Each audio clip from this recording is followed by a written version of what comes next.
¿Qué tal, amigos? Muy buenos días, feliz domingo. Les saluda Margarita Oropesa. Bienvenidos a otra emisión de Abriendo Puertas. Para que ustedes estén informados sobre las noticias más importantes de esta semana, para que desde la tranquilidad de sus hogares con un cafecito en la mano estén informados. Y lo hacemos con imparcialidad, equilibrio y sobre todo no emitimos opinión. Si desean interactuar con nosotros, pueden hacerlo a través de las redes sociales @Venevisión bajo la etiqueta Abriendo Puertas por Bebé. Ya estamos listos y vamos a comenzar.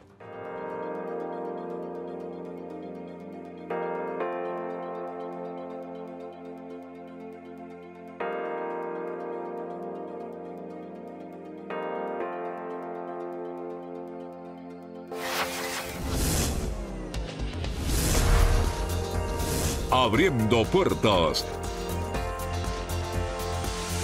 Nuestro invitado es el diputado Saúl Ortega, miembro de la Comisión de Política Exterior de la Asamblea Nacional. Gracias por estar aquí en Abriendo Puertas. Lo habíamos invitado muchísimas veces, pero esta fue la oportunidad en la que se dio. Eso es verdad, pero los tiempos de Dios son perfectos y aquí estamos. Bueno, varios periodos como parlamentario, diputado por el Estado Carabobo, miembro de la Comisión de Política Exterior durante muchos periodos. Por supuesto, experto en materia internacional. Y varios temas que conversar, pero vamos a comenzar con una de las noticias de esta semana, y es la ONU. La ONU presentó un informe donde acusa al presidente Nicolás Maduro de presuntos hechos de crímenes de lesa humanidad. Antes, durante y después de las elecciones presidenciales del 28 de julio. ¿Qué responde? Bueno, eso demuestra la poca seriedad de estos organismos que tienen Naciones Unidas, altamente politizados, y sobre todo esa comisión de hechos, ¿no?, que así se denomina, y para los venezolanos podrán utilizar esos términos para utilizarlo políticamente fuera de Venezuela, pero aquí en Venezuela todo el mundo sabe lo que ocurrió. La gente que está detenida fueron gente que cometió crímenes, agresiones contra venezolanos humildes y también contra instituciones del Estado venezolano. Incluso ahí están las pruebas, que es lo que no evalúan estos organismos. ¿Quiénes son las personas fallecidas? Miembros de las instituciones policiales, militares, miembros del partido de gobierno. Entonces está la violación del Estado venezolano. Quienes violaron los derechos humanos son precisamente actores criminales pagados por gente que estaba en contra del gobierno. Ahora, eso no lo registra esta Comisión de Derechos Humanos de Naciones Unidas. Así que todos se comportan igual, porque incluso aquí había una misión de observación electoral y violando pues lo que son el comportamiento de cualquier observación o acompañamiento electoral, ya de una vez tenían una opinión política, digamos, sesgada, interesada, y la hicieron pública. Muchos de estos organismos, que eso es lo que uno llama la burocracia de Naciones Unidas, por supuesto todo eso lo paga el Estado americano, que es quien paga estos organismos y estos funcionarios, y desde ya pues ya tienen una opinión interesada cada vez que la transmiten. Pues no solamente son estos, muchos organismos que son lo que llaman la burocracia de Naciones Unidas en el mundo entero, son muchas incluso. Este mismo informe señala detenciones masivas de niños y niñas. Bueno, es un exabrupto también. Ahí están las pruebas, los detenidos están allí, ahí están sus edades, están los hechos y está, como quien dice, el debido proceso. El que se compruebe que no cometió un delito grave seguramente tendrá el trato que la justicia prevé. Pero ahí hay gente que incluso, Margarita, se grabó llamando a asesinar, llamando a matar, a cometer violencia. O sea, ¿Ustedes tienen las pruebas de eso? Bueno, es que están en los videos que ellos mismos hicieron. Como dicen los abogados, ¿no? Confesión de parte, relevo de prueba. Cuando yo digo yo fui el que lo hizo, o sea, por favor, eso no tiene defensa. La OEA. La oposición presentará de nuevo las actas electorales en la OEA. Bueno, dos cosas. Una, la OEA. creo que Fidel Castro una vez dijo que era el Ministerio de Colonia. Mira, es una institución que se ha ido desprestigiando y deteriorando tanto que hoy en día, ¿quién le está parando a la OEA? Ni ellos mismos se respetan. Mira, y desde que eligieron al Magro, hay gente que le dice al mugre, porque es que el comportamiento de ese señor es impresentable. Y por supuesto que la falta de seriedad violan hasta sus propias normativas para sus intereses politiqueros. Y es un organismo que, de paso, Venezuela no es miembro de la OEA. Nosotros denunciamos el protocolo que nos hacía miembro de la OEA. Y lo otro es que la oposición, bueno, eso ya empieza a aparecer un periódico de ayer, las fulanas actas. No es que estaban pidiendo las actas, ahora sucede que las actas las tenían ellos entonces, porque si van a presentar unas actas es porque las tenían. Diputado. Después que no aparecían, ¿no? Ellos andaban pidiendo dónde están las actas, lo que quiere decir que las escondieron entonces. Todo el mundo sabe qué es lo que la oposición tiene en esa página, que de paso es parte de la investigación, ¿ok? De delitos electorales que comete la oposición con forjar un conjunto de informaciones allí que no son exactas y que lo que les permite a ellos es construir una narrativa que busca es perjudicar al país, perjudicar las instituciones republicanas y buscar pues la injerencia y la intervención de nuestro país. Tenemos un sonido del embajador de Paraguay ante la OEA. Vamos a verlo y lo comentamos. Entonces, la verdad es que lo que hay que hacer es, perdónenme, seguir militando esta causa, no aflojarle, porque el tema de ser insistente en esto es crucial. Y usted, perdóneme, yo me salgo un poquito del electoral, pero voy a lo filosófico. Le va la vida a Venezuela, pero le va la vida al continente. Porque el día que abandonemos, si alguien abandona a Venezuela en una situación de este tipo, cuidado, porque luego la consecuencia ya la sabemos. Entonces, me parece absolutamente central sostener esa verdad, sostenerla firmemente esa verdad. Le va la vida a Venezuela, pero también le va la vida al continente. ¿Estas declaraciones o cualquier decisión de la OEA es vinculante o no? Para nada. Nosotros no somos miembros de la OEA. La OEA no es ningún tribunal, es una injerencia política y debería darle pena a ese filósofo, ¿no? Porque él se atribuye que es un filósofo. Ese es un gobierno que está en observación, porque el presidente electo en el Paraguay precisamente es un delfín del expresidente Carter, que está siendo observado incluso por los propios estadounidenses, por el propio gobierno gringo, de ser un tipo vinculado al narcotráfico. Y incluso, por cierto, que recientemente, el año pasado, la policía mató a un diputado del Partido Colorado. Y hay una fracción muy grande del Partido Colorado que es opositora a quienes tienen el poder hoy en Paraguay, precisamente por los vínculos con el contrabando y con el narcotráfico. Así que este filósofo debería más bien ser un poquito más modesto en las atribuciones que se está arrogando allí. El Tribunal Supremo de Justicia rechazó 2 recursos interpuestos por Enrique Márquez y por Antonio Ecarri, que solicitaban anular la sentencia de la Sala Electoral del Tribunal Supremo de Justicia, que reafirmó que el presidente Nicolás Maduro había ganado las elecciones. Tenemos un sonido de Antonio Ecarri, vamos a verlo. El lápiz acata la sentencia, pero exigimos respeto al Tribunal Supremo de Justicia, así como nosotros le escribimos y le solicitamos en tiempos de crisis el Tribunal Supremo de Justicia, y en más cuando hay gente que además duda tanto de las instituciones, lo lógico es que respondan con sentencias que tengan fundamento. La respuesta idónea no era darme la razón, sino yo lo que exijo es que así como yo sustento mis peticiones, el tribunal emita lo mismo. Ojalá que exista y ojalá que pronto me la hagan saber. El Tribunal Supremo todavía no me responde la interpretación que yo le solicité de las competencias que debe tener el Consejo Nacional Electoral con el Poder Judicial y la Sala Electoral. ¿Se puede dar por concluido ya este caso? Eso es cosa juzgada.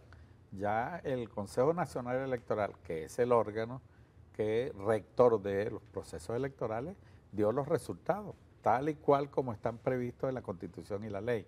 Ahora, sobre eso, los actores políticos perfectamente pueden tener la opinión muy particular y ejercer los recursos que la Constitución y la ley les da. Ya ejercieron los recursos, ya se los rechazaron. Hicieron, y eso es cosa juzgada. Por cierto que la parte más interesada no lo hizo, porque el sector de la PUC no hizo el recurso... De la MUD, de la Mesa de la Unidad Democrática, bueno, ahora se llaman, Plataforma Unitaria. Ahora se llaman PUC. No hicieron el recurso administrativo, jerárquico administrativo, que era la primera, digamos, el primer accionar de ellos, y luego tenían el contencioso electoral. Ni siquiera pasaron por allí, simplemente que se fueron, como tú has visto, a buscar a que las elecciones o se las dictaran a favor de ellos el Departamento de Estado y organismos internacionales que son hostiles con Venezuela, no de ahorita por estas elecciones, son hostiles hace 20 años y han sido recurrentes en esa hostilidad. Definitivamente es una acción poco republicana, poco democrática, todo el mundo sabe, incluso sectores opositores, que ese sector de la ultraderecha venezolana no participó para ganar elecciones, participó aprovechando las instituciones para buscar subvertir el orden y para ir en una escalada de violencia como efectivamente ocurrió y como ha ocurrido en otros años anteriores, porque de paso ese formato y ese estilo de generar la violencia ya lo conocemos. Por cierto que hay un exdiputado de la Asamblea Nacional que se llama Biagio Pilieri.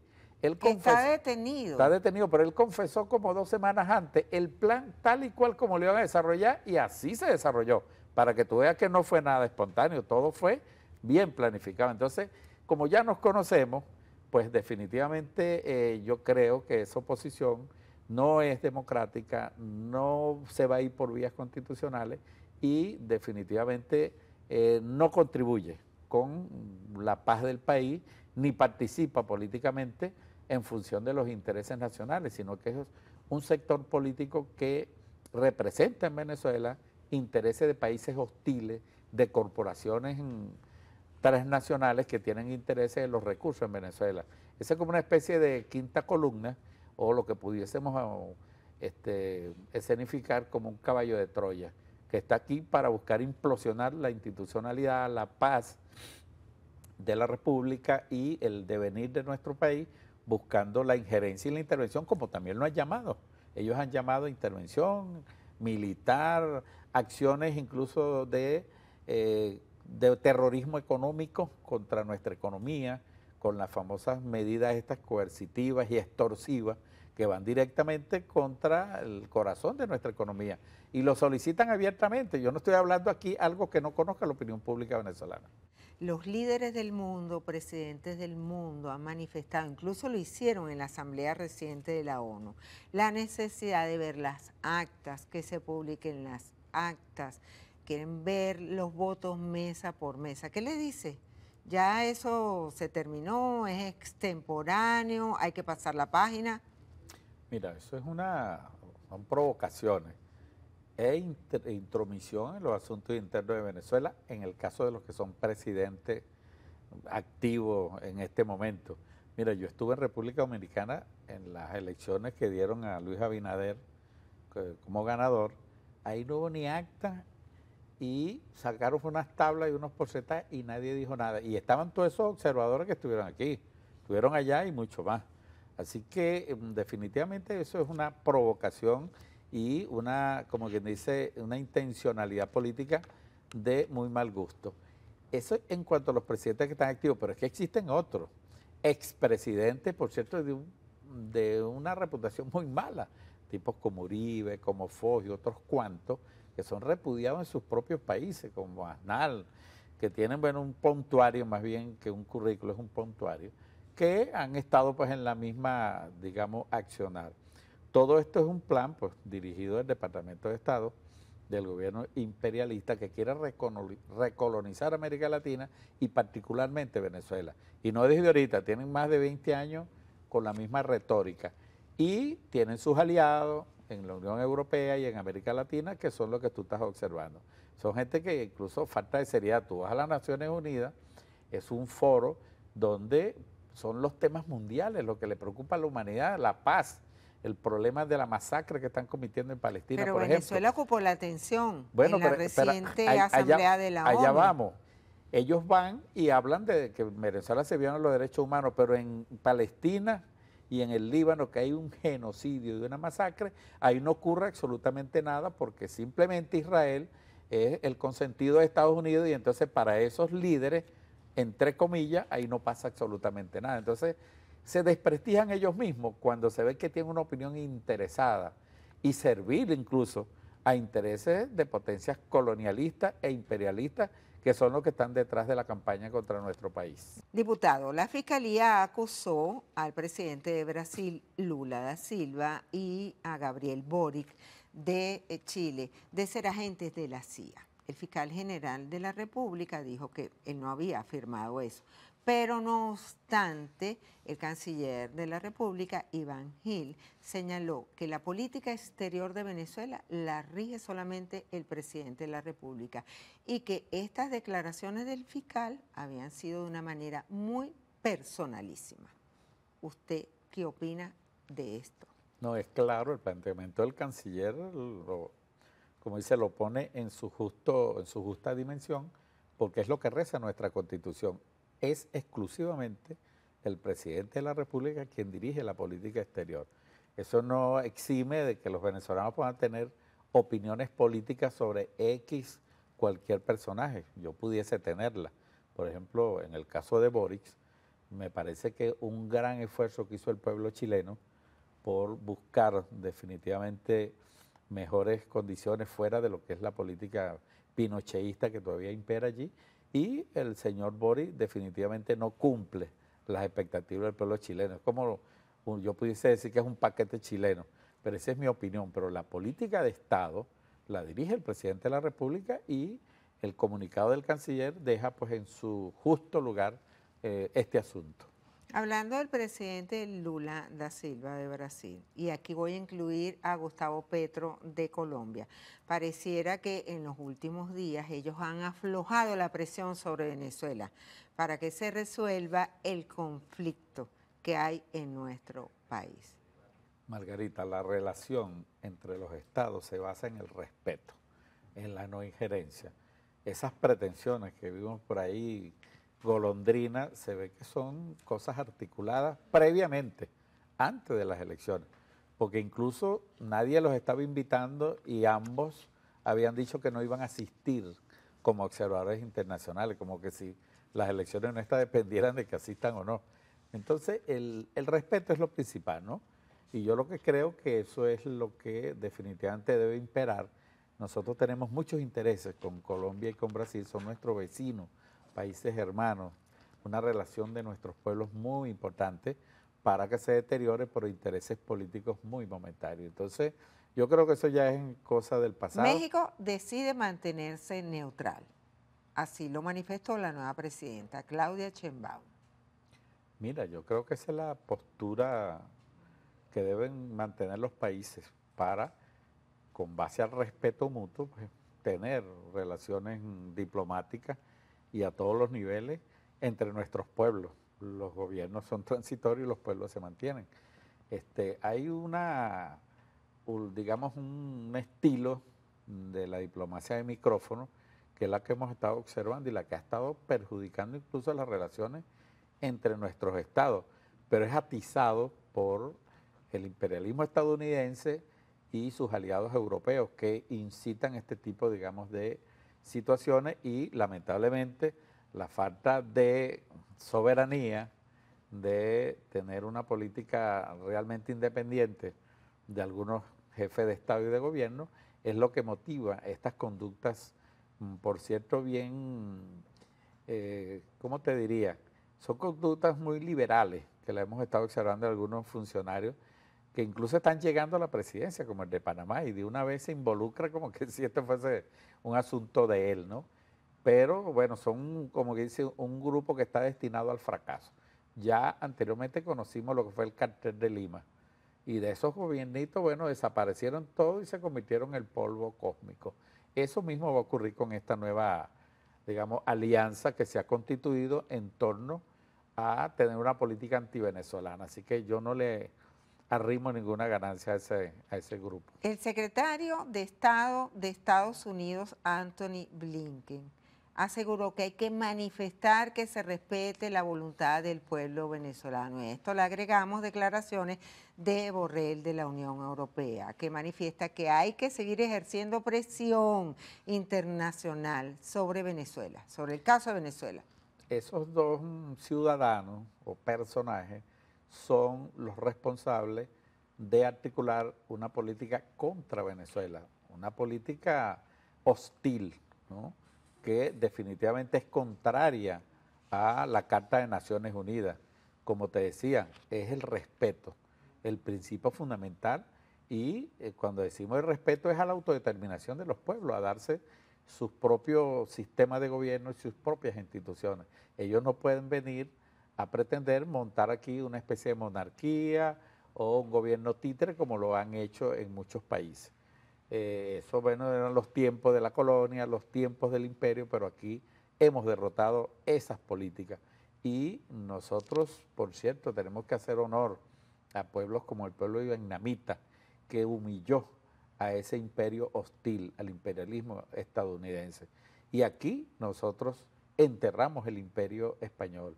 Así que es mejor que ellos se vean en ese pasado, muy cercano, por cierto, para que entiendan que la relación con nosotros es de respeto, no aceptamos otra condición. Falta muy poco para las elecciones de Estados Unidos, el 5 de noviembre.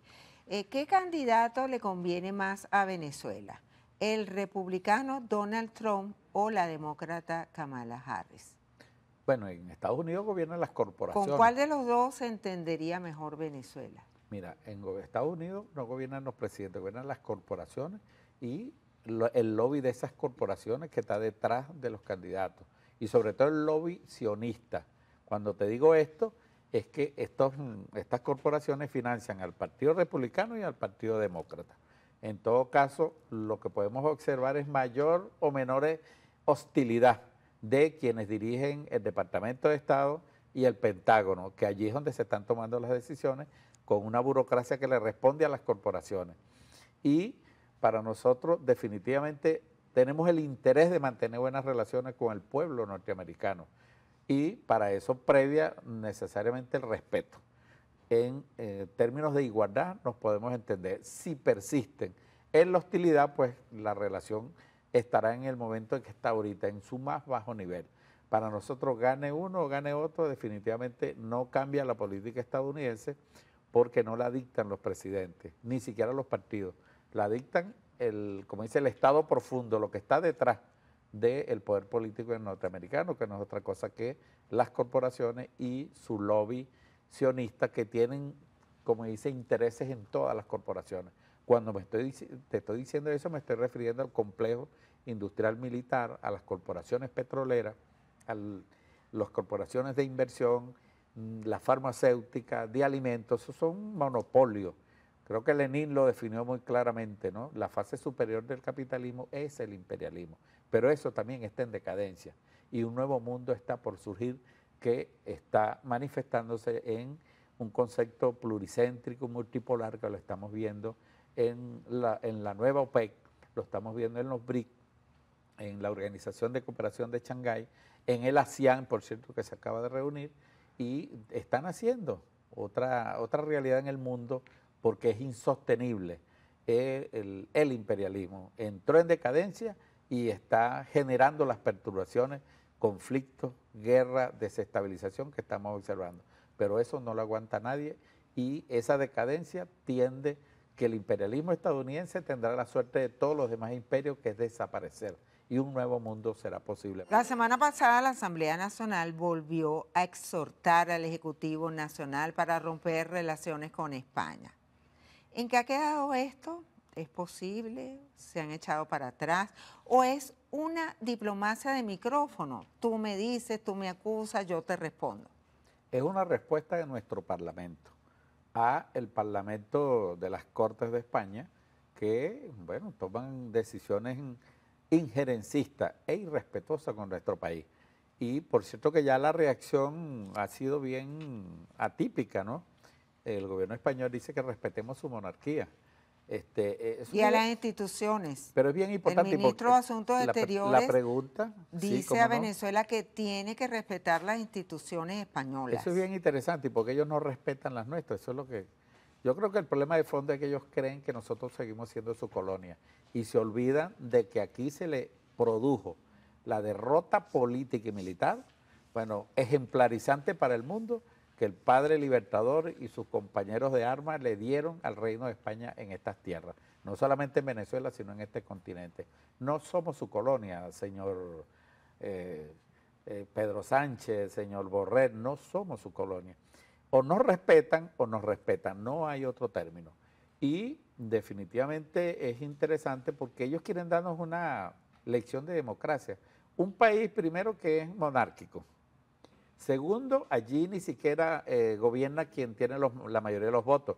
El señor Pedro Sánchez no sacó la mayoría, sino que pudo ofrecer más, comprar los votos en el Parlamento y es el... hay coaliciones. Bueno, son con coaliciones. otras organizaciones Está políticas. bien, pero eso es más democrático, Margarita, que la nuestra, que es una democracia participativa y protagónica. Por favor, olvídense que ustedes nos van a dar a nosotros lecciones, así que vamos a respetarnos y seguramente las relaciones pudiesen mejorar. Con España y con el pueblo de España quisiéramos tener las mejores relaciones como con todos los países del mundo.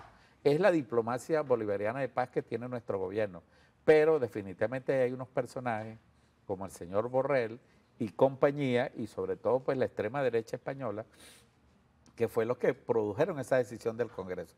Estamos hablando del PP, estamos hablando de Vox y de organizaciones de extrema derecha que, bueno, que definitivamente no están interesados en tener una buena relación con Venezuela. Y, bueno, es un problema que tienen que resolver los españoles. Si el pueblo de España quiere buenas relaciones con Venezuela, es bueno que no elijan políticos de esa calaña y de esa naturaleza. Pero a raíz de las elecciones presidenciales, Venezuela rompió relaciones con países de la región y esto nos aísla un poco. Esto es conveniente para nuestro país cuando ni siquiera hay conectividad en los vuelos con estas naciones. Mira, eso afecta al ciudadano. Como te dije. ¿Es posible reanudar estas relaciones lo más pronto posible? En el término del respeto, nosotros podemos mantener relaciones con todos los países y con todos los gobiernos, porque nosotros sí respetamos. A nosotros, si un gobierno de derecha está en un país, pues eso fue lo que votó su pueblo y estamos, como quien dice, obligados a respetar la decisión de ese pueblo.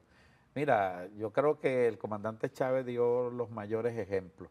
Cuando en el peor momento de la relación con Uribe, el presidente Chávez fue a Colombia a conversar con Uribe y se restablecieron las relaciones diplomáticas. Estoy hablando con un presidente impresentable como Uribe, para que tú veas el interés que tiene la revolución bolivariana de mantener relaciones con todo el mundo. Lo que sí no vamos a aceptar es la injerencia, el atropello, la conspiración, la callapa que la derecha pretende con sus voceros y con los instrumentos de poder que tiene para agredir un país como Venezuela que no está dispuesto a aceptar esa situación. De eso puedes estar segura. Diputado, ¿por qué los venezolanos necesitan salvoconducto para entrar a Venezuela?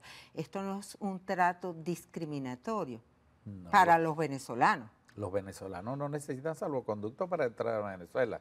Los que tienen el pasaporte vencido o lo pierden o alguna circunstancia han abierto un mecanismo que es el salvoconducto para que la línea aérea le permita abordar y regresar al país.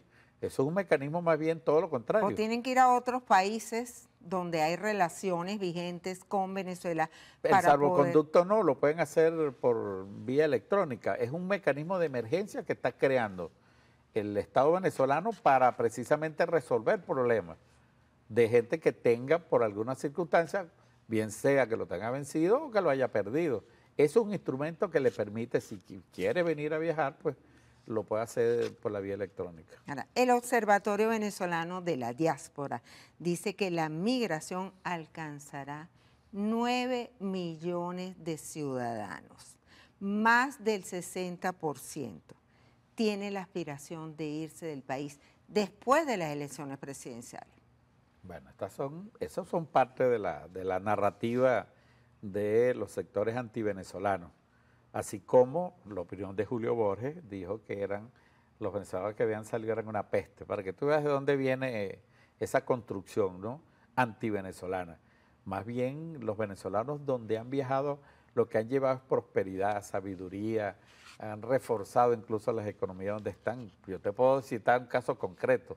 En España y Chile, los médicos venezolanos que están allá, bueno, son cotizados por los sistemas de salud porque ellos no tienen la educación que tienen en Venezuela, que, bueno, produce buenos médicos, buenos ingenieros, buenos arquitectos, buenos periodistas, de todo sale de aquí. Ahora bien, yo estoy convencido que es todo lo contrario. La gente que salió de Venezuela está regresando. Y de eso sí hay pruebas y testimonios. Ustedes tienen No cifras solamente, porque el mira, Observatorio Venezolano de la Diáspora estudia este fenómeno desde hace muchos años. Estudian, no, manipulan y presentan opiniones sin tener ningún estudio. Ellos, incluso cuando tú le revisas las cifras... Pero ACNUR dice que ya van 7 millones. Ellos mismos dicen que si son 4, 5, 6, 7... Un día esto van a decir que son 30 millones. Esa es la falta de seriedad. Y en el caso de ACNUR, yo tengo mi opinión, mira que con ACNUR sí hemos lidiado. Es un organismo burocrático, esas organizaciones burocráticas de Naciones Unidas, que tienen una opinión interesada y ellos se lucran, ellos facturan con la manipulación de esas cifras y con sus políticas sobre el problema de la migración y el asilo. Nosotros cuando discutimos la ley de asilo y refugio, ACNUR presionaba porque metiéramos en los artículos unos conceptos de prima fase que ellos tenían, precisamente porque el conflicto que teníamos en la frontera con Colombia era la incursión de gente que migraba por la violencia en Colombia. Y ellos, por supuesto, que facturaban y buscaban establecer campamentos aquí. Y en Venezuela, por la óyeme situación esto, económica óyeme esto, ellos, y ahora por la incertidumbre mira, ellos política. les asignan plata por manipular este tema de la migración. Y si tú, este es un tema bien interesante, esto da para largo, porque incluso mucha gente se ha enriquecido. La familia de Leopoldo López son uno, si no pregúntaselo a Florido, que le tumbó unos reales que venían para la migración, que antes la recogía el papá de Leopoldo. Facturaron una millonada en dólares y en euros y eso nunca le llegó a ningún migrante nuestro que ha tenido que salir adelante por sus propios medios. Entonces, sobre esto hay una opinión muy interesada que tiene que ver con facturar y por eso es que aparecen esos observatorios, que ¿quién les dio a ellos legitimidad de ser observatorios? Sería bueno investigarlo porque esas son organizaciones de mercenarios que se organizan para tener fines lucrativos. Eso es, los podemos, como quien dice, buscarle la factura, la partida de nacimiento, para que tú veas cómo se le ven las costuras a esas organizaciones. La Asamblea Nacional realiza un diálogo con los partidos que participaron en las elecciones presidenciales precisamente para reformar las leyes electorales. Se habla de no permitir a los que de alguna manera han violentado las reglas o han ido contra el país, no permitirles que se puedan postular y puedan participar en las futuras elecciones. ¿Usted está de acuerdo con esto?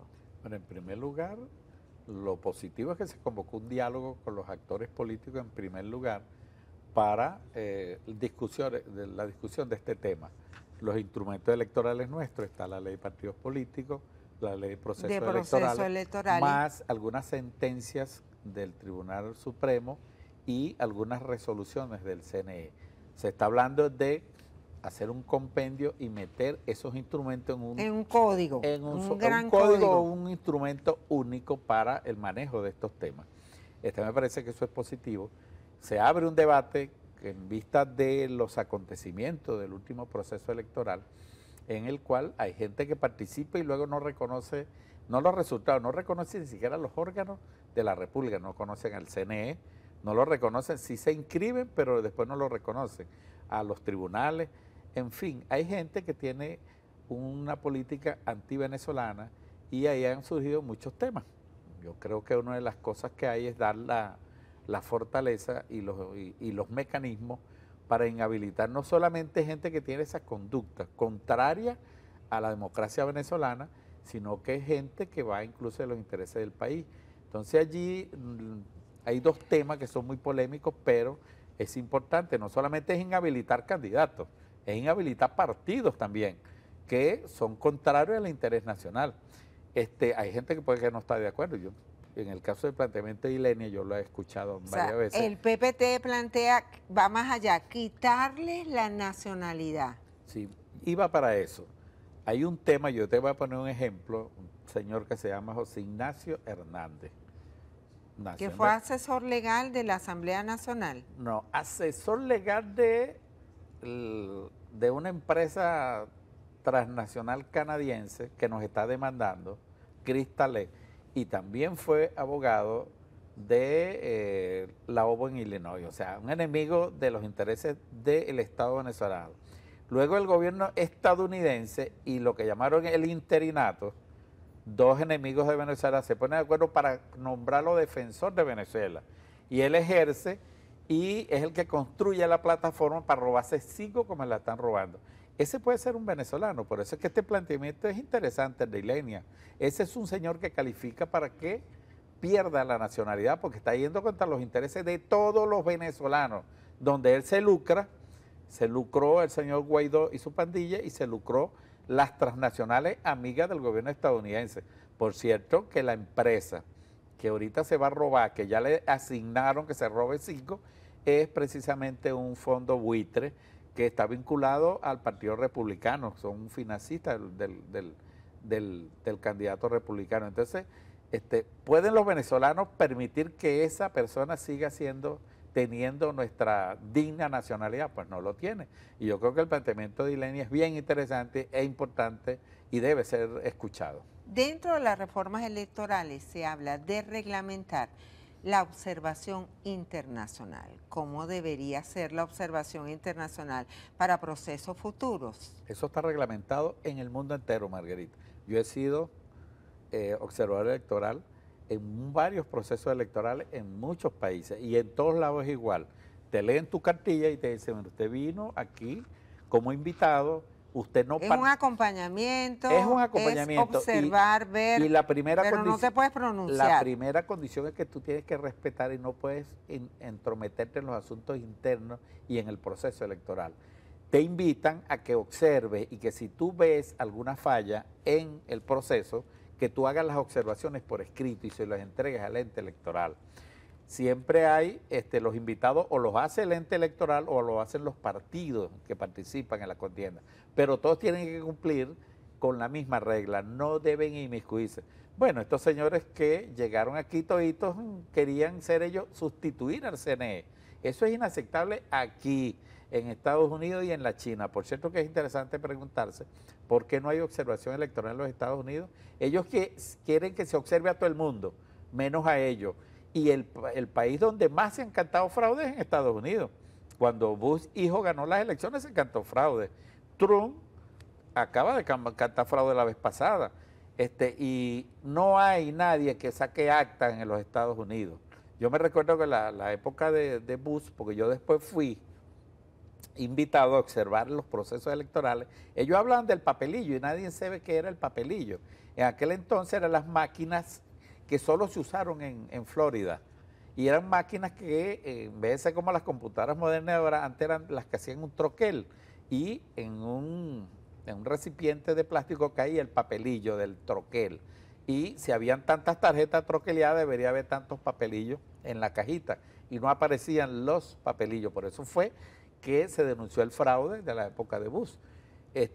Y como eso te estoy diciendo, en Estados Unidos, que es el país donde más han cantado fraude, pues ahí no hay observación electoral, ahí no aparecen actas, de verdad que no aparecen actas por ningún lado. Entonces, definitivamente es un asunto de cada país, de acuerdo a sus propias instituciones.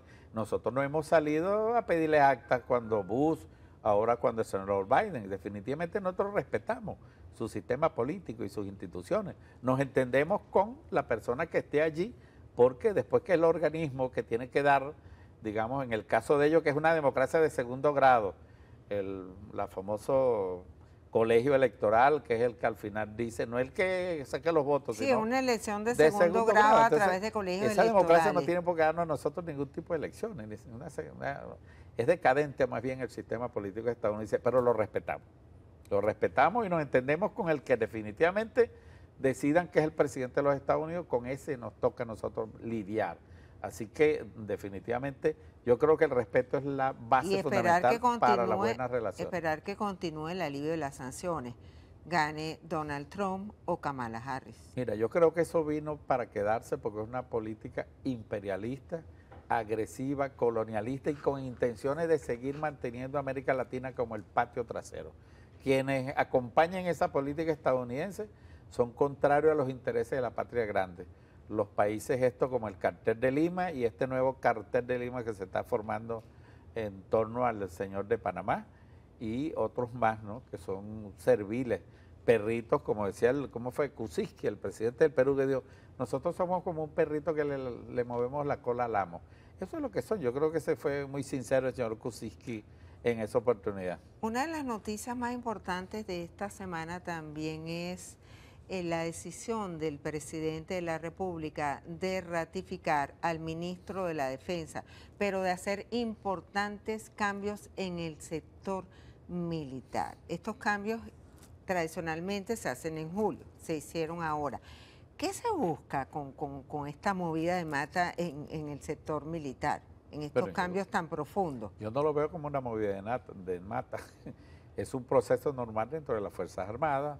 Hay como que dice la renovación y ascenso de los cuadros militares e incluso está el pase a retiro de los que cumplen más de 30 años y es un proceso normal de nuestra Fuerza Armada. Es como dice la renovación de nuestros cuadros en los cuales, bueno, tenemos excelentes profesionales. Yo creo que si de algo debemos sentirnos nosotros orgullosos de esa Fuerza Armada que tenemos. La ratificación de Padrino López, que se ve como lealtad al gobierno de Nicolás Maduro, y así lo ha manifestado la oposición.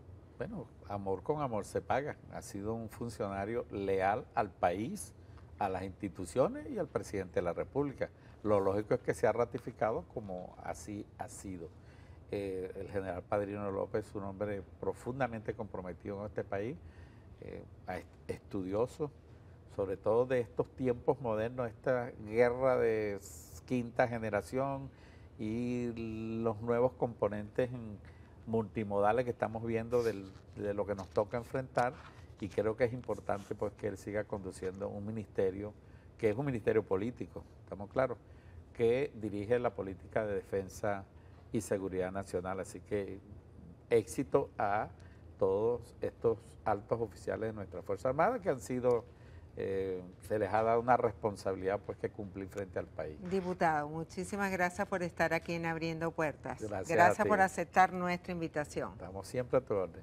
Nos acompañó el diputado Saúl Ortega, miembro de la Comisión de Política Exterior de la Asamblea Nacional. A ustedes, amigos, la invitación es que nos sintonicen este y todos los domingos Abriendo Puertas por aquí, por Venevisión. Abriendo Puertas.